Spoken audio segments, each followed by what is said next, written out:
Ladies and gentlemen, please welcome American TV and film actress and UN Women's Advocate for Political Participation and Leadership, Meghan Markle.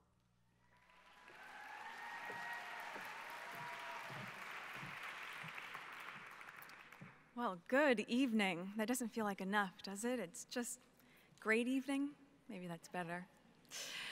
UN Secretary General, Executive Director Phumzile, thank you. Distinguished ladies and gentlemen, I am tremendously honored to be UN Women's Advocate for Political Participation and Leadership. I am proud to be a woman and a feminist.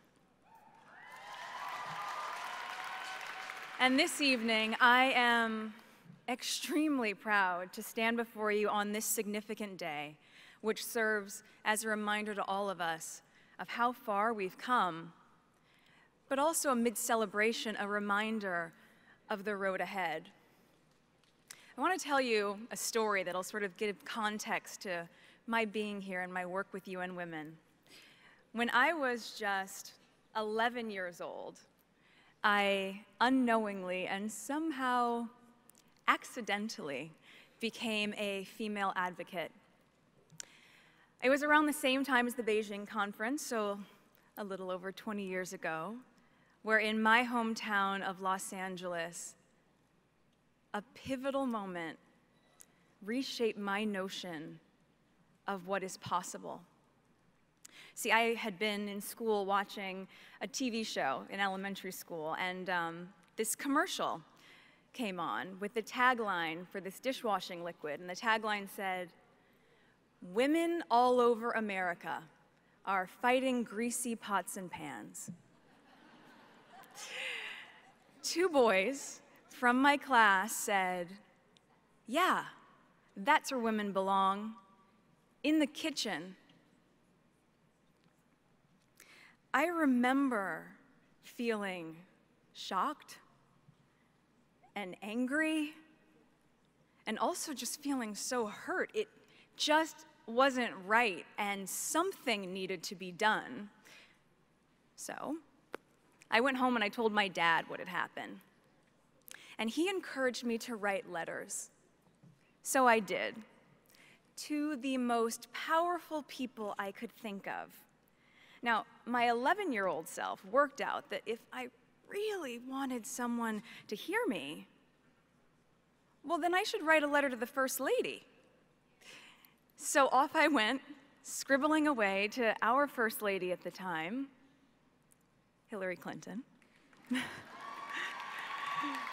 I also put pen to paper and I wrote a letter to my news source at the time, Linda Ellerby, who hosted a kids' news program, and then to powerhouse attorney Gloria Allred, because even at 11, I wanted to cover all my bases.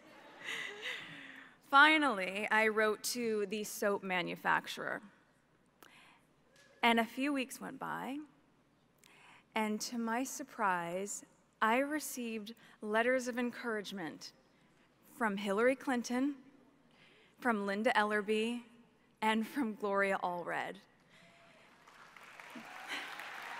It was amazing. The kids' news show, they sent a camera crew to my home to cover the story.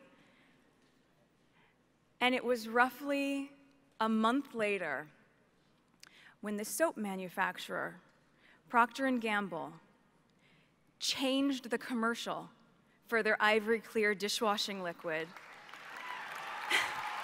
They changed it from "Women all over America are fighting greasy pots and pans" to "People all over America."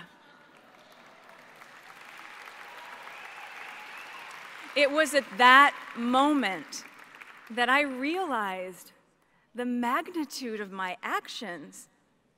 At the age of 11, I had created my small level of impact by standing up for equality. Now, equality means that President Paul Kagame of Rwanda, whose country I recently visited as part of my learning mission with UN Women, it means that he is equal to the little girl at the Gihembe refugee camp who is dreaming about being president one day. Equality means that UN Secretary General Ban Ki-moon is equal to the young intern at the UN who is dreaming about shaking his hand. It means that a wife is equal to her husband, a sister to her brother. Not better, not worse. They are equal. UN Women, as you guys know, has defined the year 2030 as the expiration date for gender inequality. And here's what's staggering. The studies show that at the current rate, the elimination of gender inequality won't be possible until 2095. That's another 80 years from now. And when it comes to women's political participation and leadership, the percentage of female parliamentarians globally has only increased by 11% since 1995. 11%? In 20 years? Come on. This has to change. Women make up more than half of the world's population and potential. So it is neither just nor practical for their voices, for our voices, to go unheard at the highest levels of decision-making. The way that we change that, in my opinion, is to mobilize girls and women to see their value as leaders and to support them in these efforts. To have leaders, such as President Kagame of Rwanda, continue to be a role model of a country which has a parliamentary system comprised of 64% female leaders. I mean, it's the highest of any government in the world, and it's unbelievable.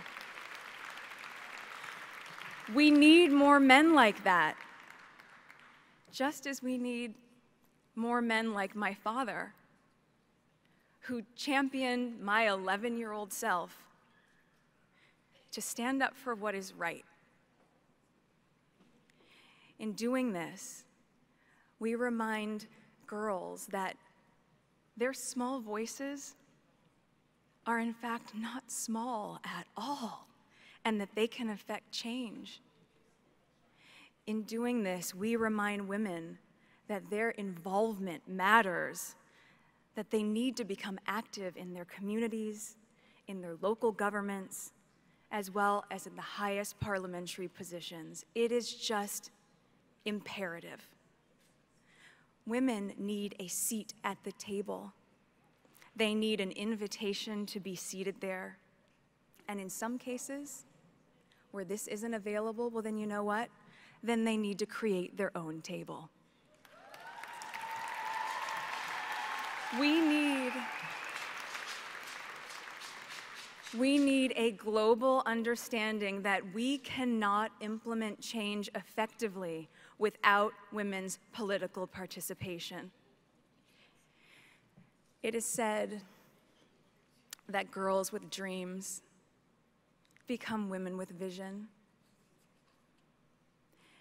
May we empower each other to carry out such vision, because it isn't enough to simply talk about equality. One must believe in it. And it isn't enough to simply believe in it. One must work at it. Let us work at it together, starting now. Thank you so much.